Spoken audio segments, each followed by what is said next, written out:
Why PTSD is not a mental disorder.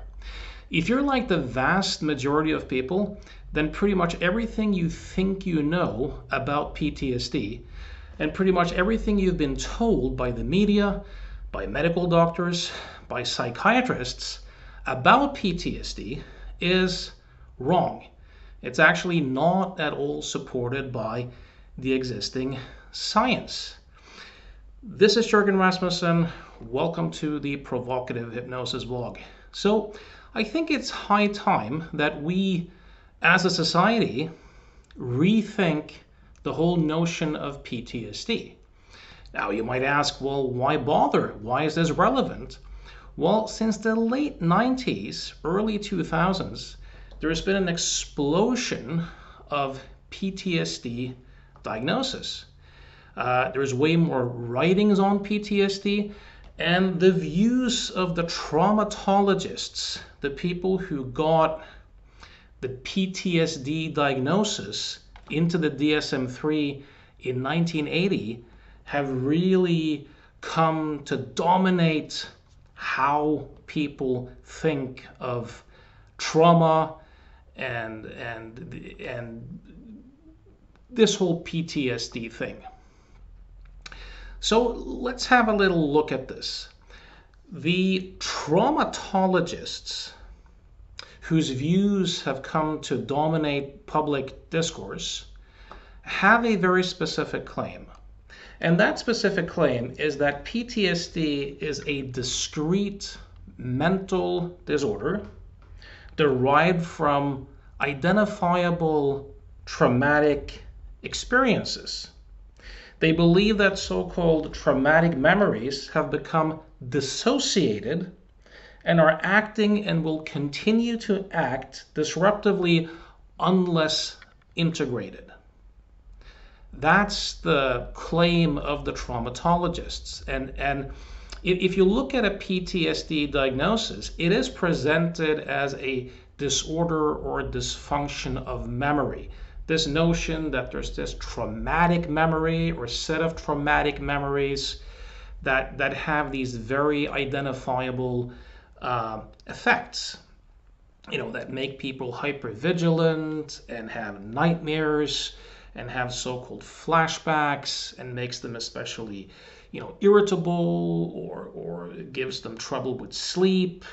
And it's claimed that these dysfunction of memory or traumatic dissociated memories are then the source of anxiety and depression and suicide attempts and addictions and so on. And then the whole idea is that you need to do memory work and that you need to treat or integrate these particular memories.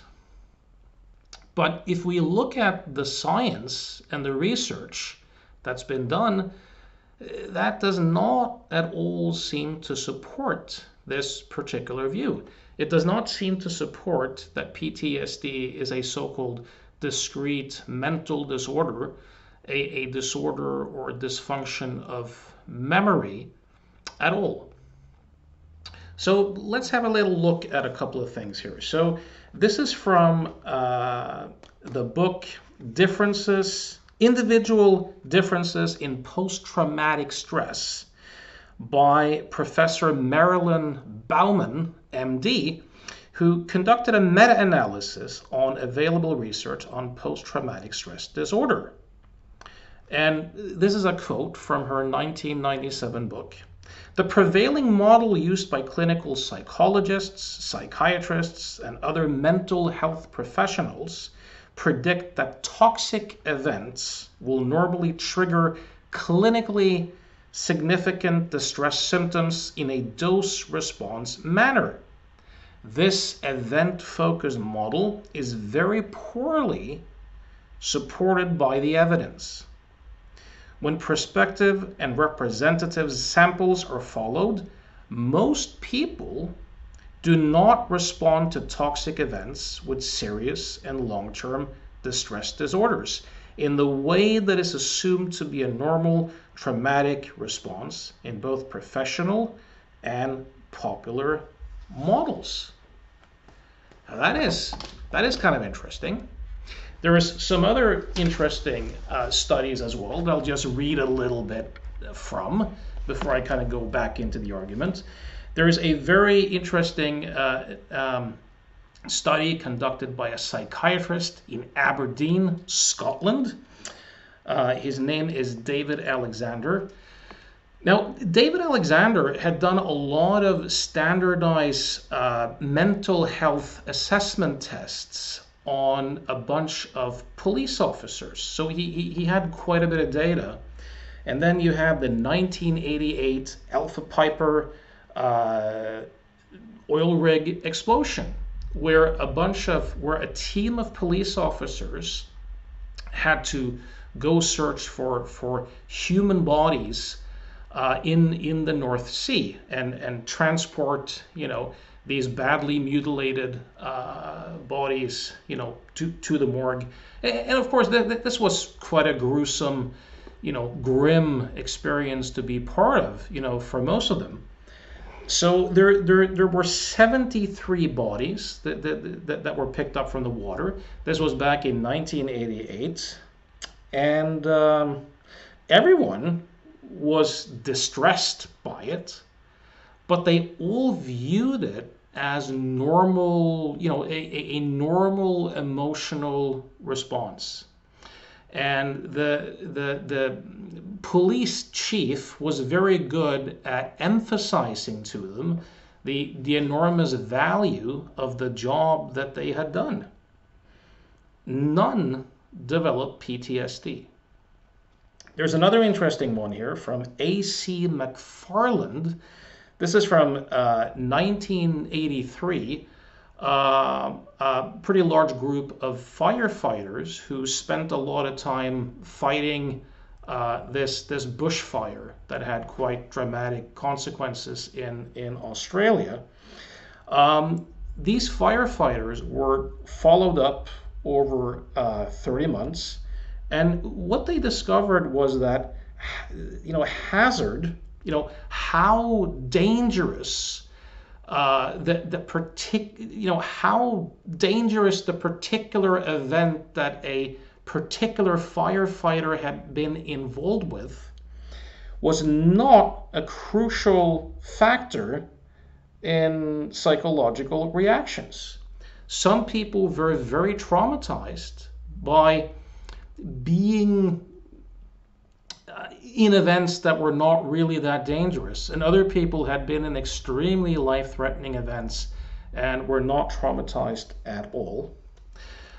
You have another one here, and I've taken these studies from the psychiatrist Phil McHugh's excellent book, Try to Remember, that goes into this topic quite a bit.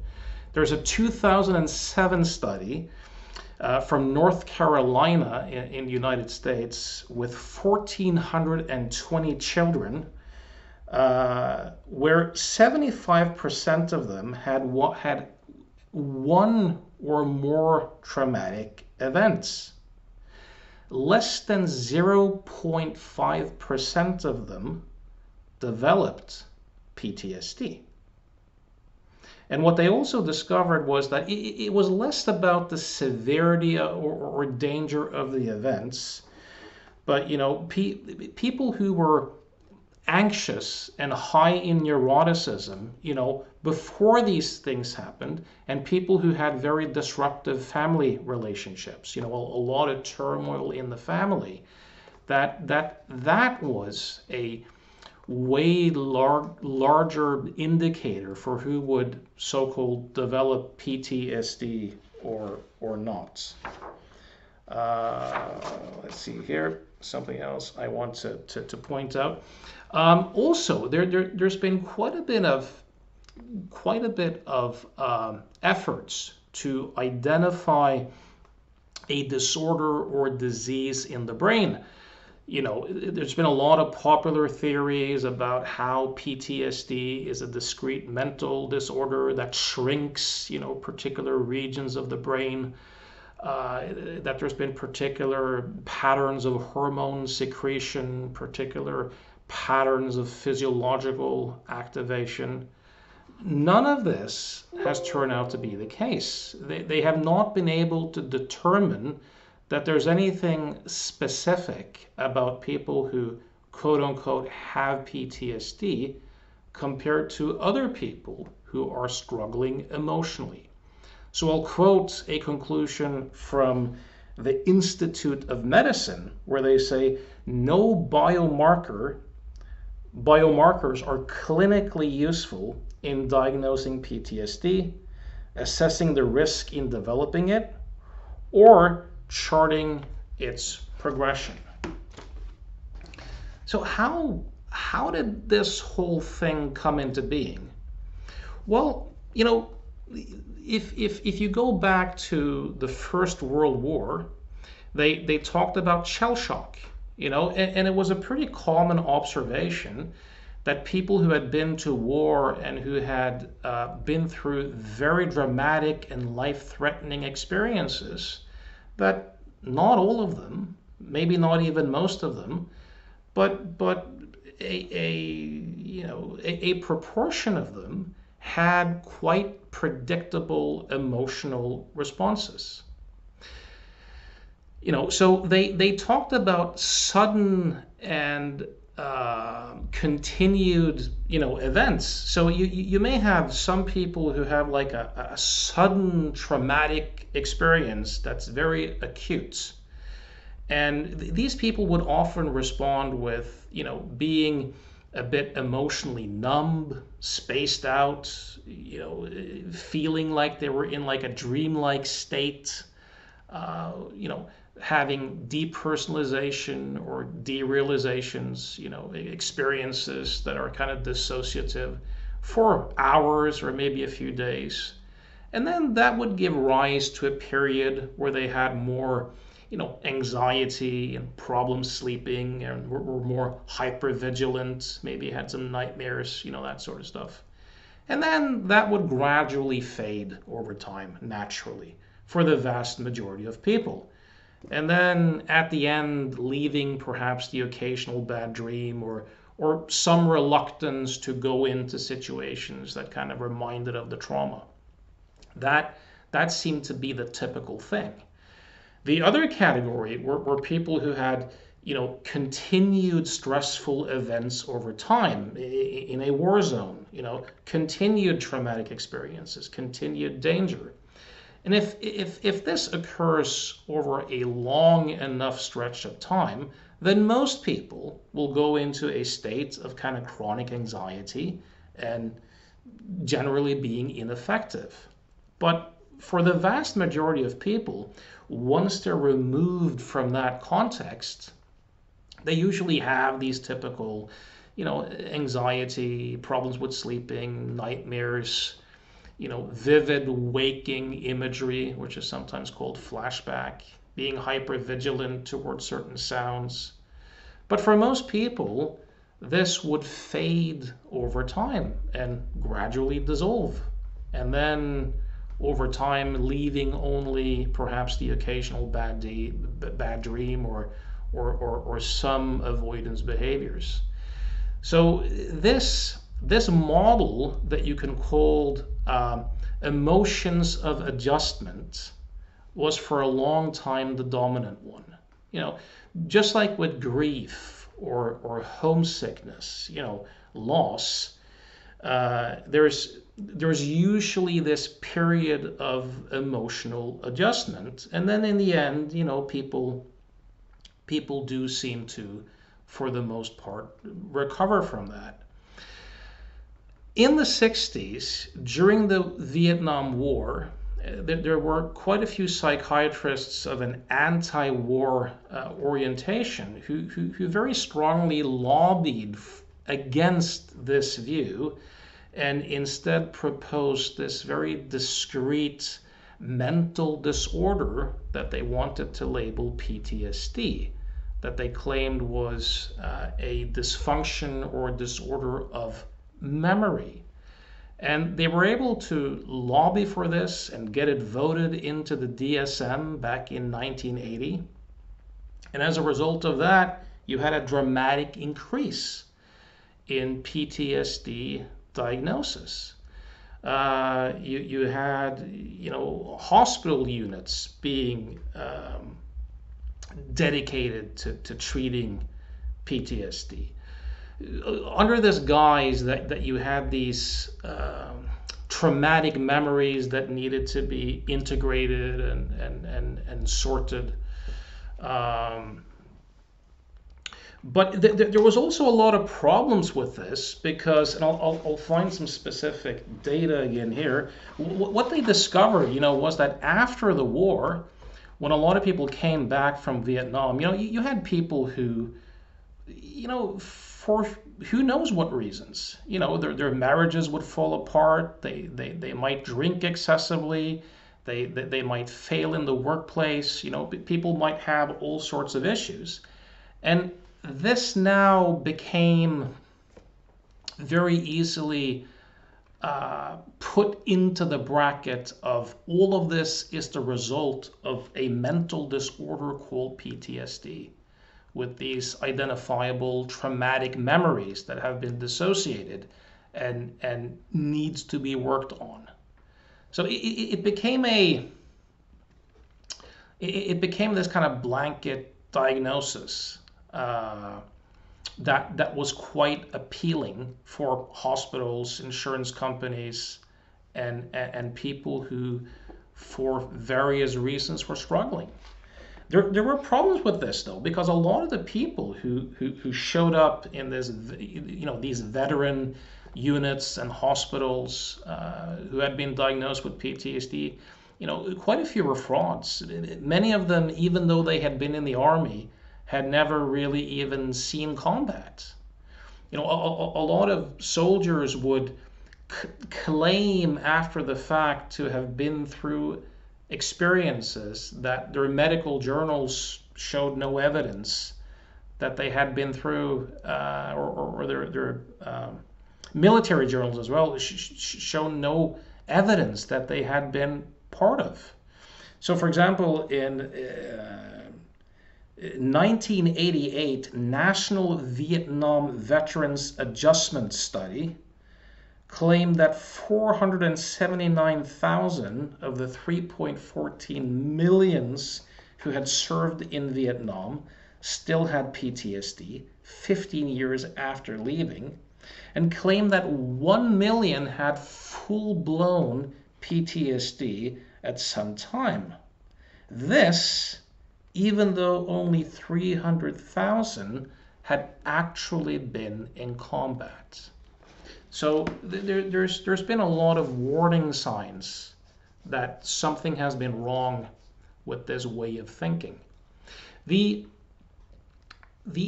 evidence seems more to go in the direction of what we call PTSD not being a discrete mental disorder, not being a dysfunction of memory, having very little correlation with so-called traumatic events, but more being a kind of prolonged stress response belonging in the category of emotions of adjustment, just like with homesickness and grief and betrayal and these sorts of things.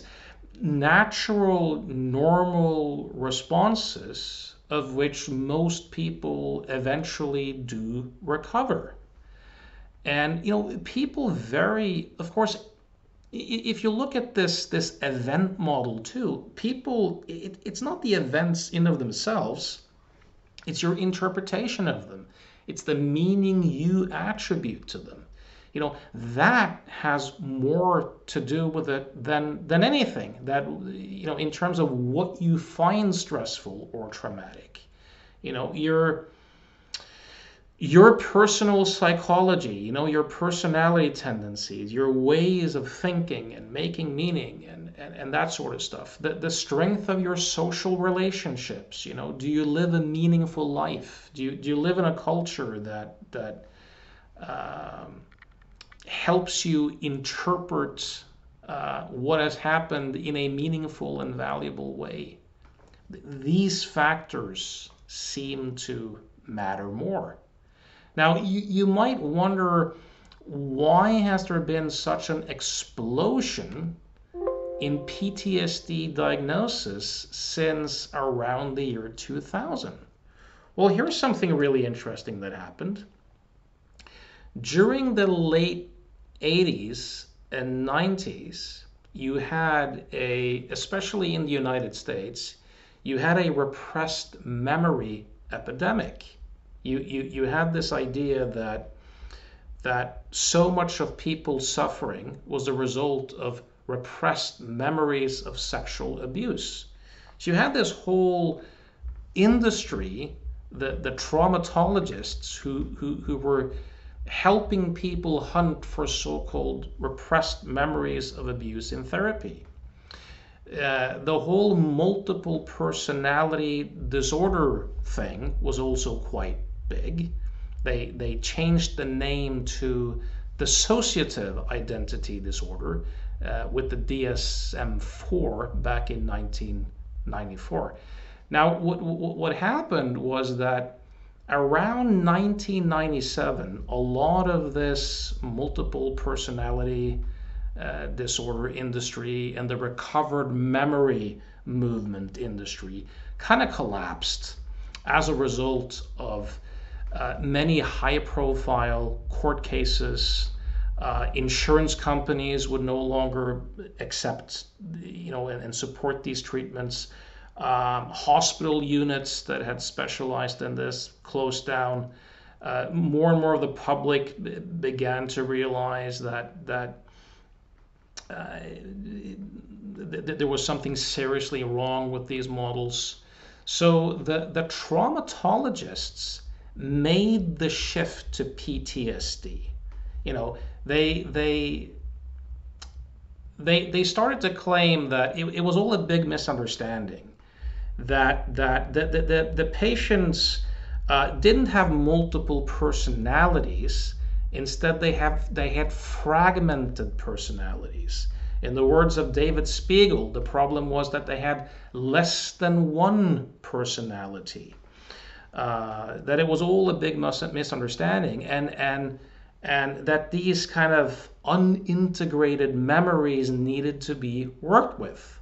So they kind of jumped ship onto the PTSD industry.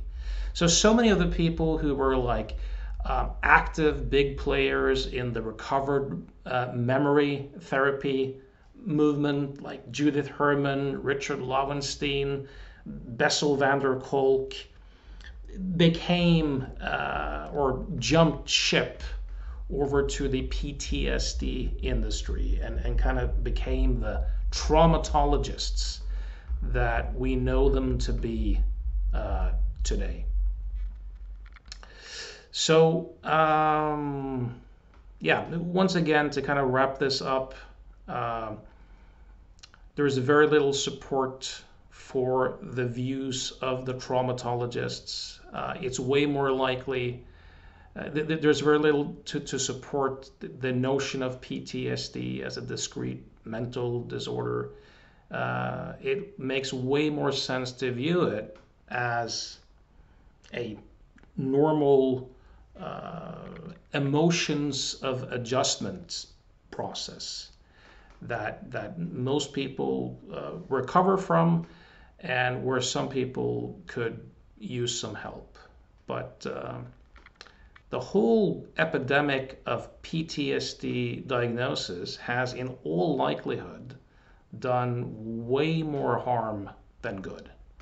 And it's time to rethink the entire project. So I hope this was useful to you. If you have any questions or comments, feel free to post them where you find the video. If you resonate with my ideas, and if you'd like to explore whether you and I could be a good team in terms of working together, you can reach me at provocativhypnosis.com. If you're interested in the psychological illusion model, know that I have a seminar coming up in a couple of months in Stockholm, Sweden. Information will be on the Provocative Hypnosis site pretty shortly, so keep looking out for that. Okay, till next time. Thanks for listening.